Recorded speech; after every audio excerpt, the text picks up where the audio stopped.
A história do clã Nagaraja começa com uma tradição de magos, os Chakravanti.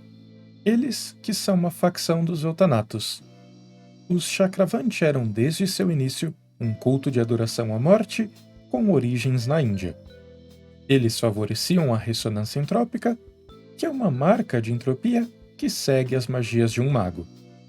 Eles acreditam na roda da vida, que cada ser tem um papel a cumprir e que quando um ser se desvia de seu destino, ele precisa morrer para então renascer e tentar novamente.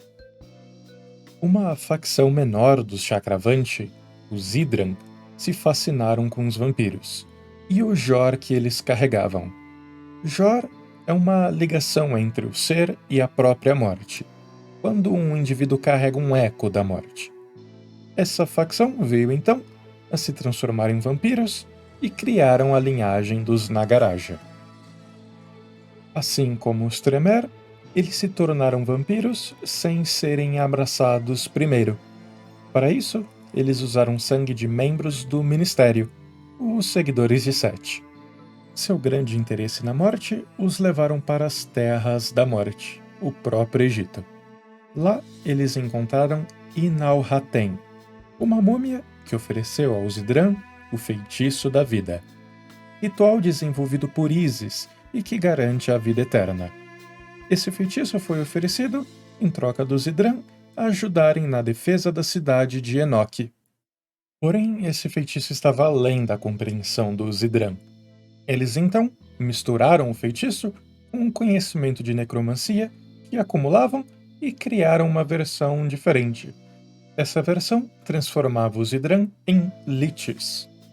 Contudo, mesmo com esses poderes, eles eram poucos, e os seguidores de Sete começaram a tomar nota da presença desses magos e a buscar o seu extermínio.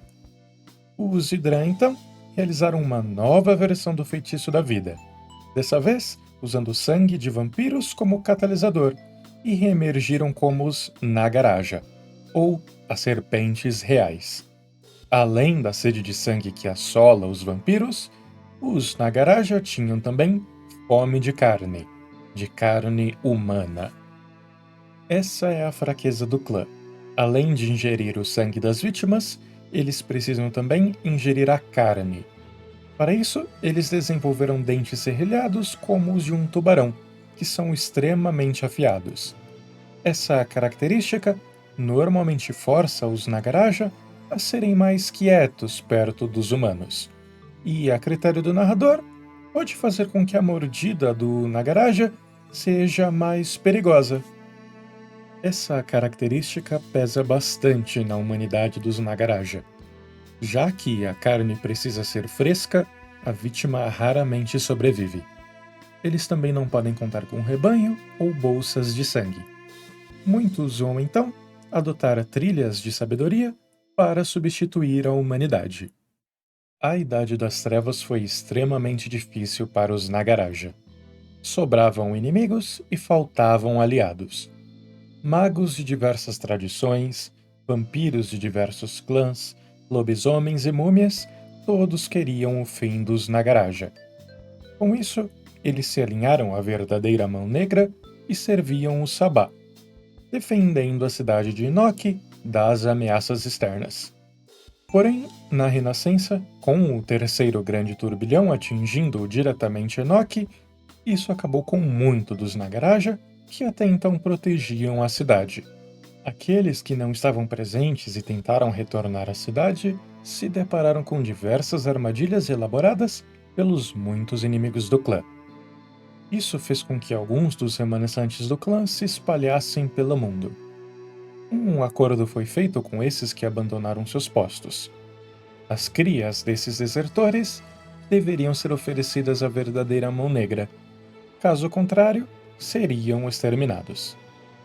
Agora, em tempos mais modernos, a Mão Negra não tem mais tanta influência dentro do clã.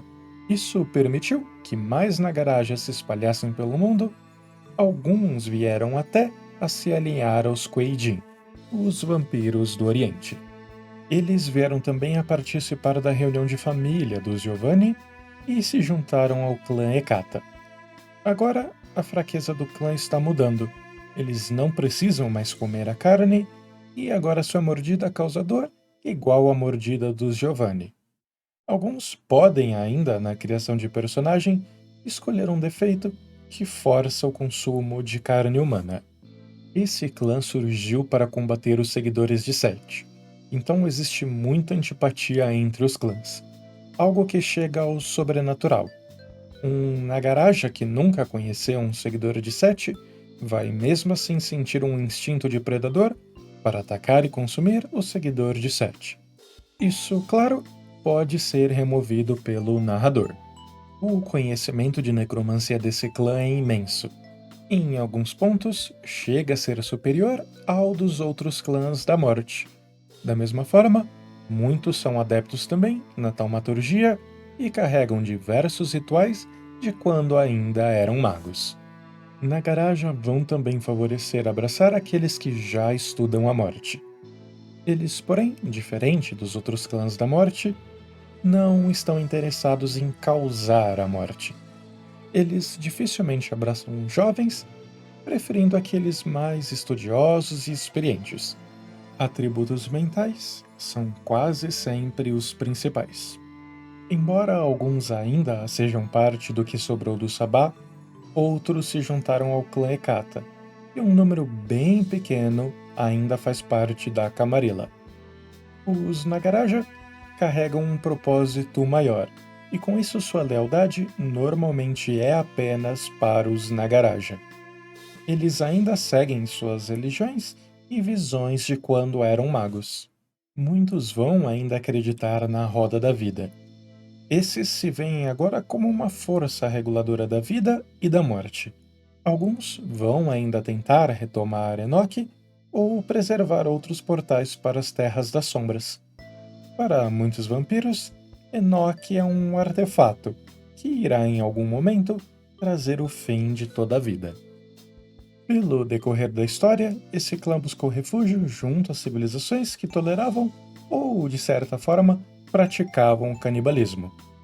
Por exemplo, tribos que comiam a carne dos inimigos derrotados. Então, eles vão, em muitos casos, se assemelhar a cultos e adotar religiões pagãs. Eles também foram caçados durante quase toda a história do clã. Afinal, eles possuíam diversos rituais e magias que interessavam a muito os outros clãs e eram facilmente identificados pelos seus dentes afiados e a forma de carne, o que os tornavam potenciais violações da máscara. Isso fez com que o clã se adaptasse para sobreviver. Então, eles se tornaram especialistas em esconder e desvendar crimes relacionados à morte. Eles também passaram por uma grande transformação. Os estudiosos e pacifistas se viram transformados em sequestradores e assassinos profissionais, e se tornaram capazes de se defender com grande sucesso. De fato, o talento para formar assassinos entre os Nagaraja talvez seja ainda maior que o dos Assamitas. A Camarilla e os Setitas dedicaram décadas a espalhar a propaganda que os Nagaraja precisavam ser eliminados, e mesmo assim, eles sobreviveram. Seus costumes e necessidades também não são tolerados pela sociedade mortal e vão facilmente atrair caçadores e coisas piores. Então, eles precisam aprender a viver em silêncio. Eles raramente vão falar para não exibir seus dentes e dificilmente vão passar muito tempo no mesmo lugar. Eles vão ainda precisar aprender a esconder os corpos que deixam pelo caminho, e vão também aprender a capturar presas ainda vivas. Para isso, eles vão usar todos os recursos possíveis: violência, armadilhas e até raramente a sedução. Muitos vão também aprender técnicas de preservação de corpos, ou vão também aprender sobre medicina e drogas que possam ser usadas para sedar suas vítimas. Mesmo os mais novos membros da linhagem, que agora fazem parte do clã Hecata, vão ser ostracizados pelos demais cainitas. Então, sutileza e independência vão ser comum entre os Nagaraja. E embora eles não precisem mais comer a carne humana, eles ainda mantêm os dentes afiados. As disciplinas do clã são Auspícios, Fortitude e Oblívio, onde Fortitude pode ser substituída por Dominação, a critério do jogador ou do narrador. Quando for adicionar um Nagaraja à sua narração, tome um tempo para desenvolver a mente do personagem, principalmente os mais antigos que devoravam corpos, como que eles racionalizam essa necessidade. Para muitos, o consumo da carne era um processo de exaltação, era quase um ritual sagrado. Para outros, era uma abominação, algo que trazia diversos conflitos com a humanidade de cada um. Muitos vão, então, carregar diversas perturbações. Paranoia, principalmente, é bem comum entre membros desse clã. Eles também dificilmente vão ter algum tipo de refúgio fixo. É difícil manter o fluxo que eles precisam de sangue e carne. Se a sua história for se passar na quinta edição, essa fraqueza já é um pouco mais atenuada. E você, tem alguma dica para quem está pensando em jogar de Nagaraja?